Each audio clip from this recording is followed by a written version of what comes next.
slush it around where I mix the paint here. So what I want is just dirty medium on the brush. So you'll need to keep the brush wet with medium to be able to pull up.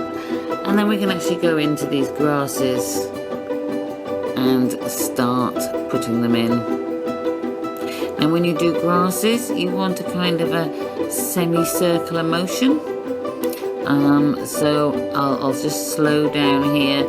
If you can see the tip of the brush, I'm actually going around in a little part of a circle. So I'm bringing those grasses up. You'll find you get really realistic grass if you keep following that motion. And you can see what's happening here is it's dragging the paint from beneath, and I'm able to build up some nice grasses on the edge there. So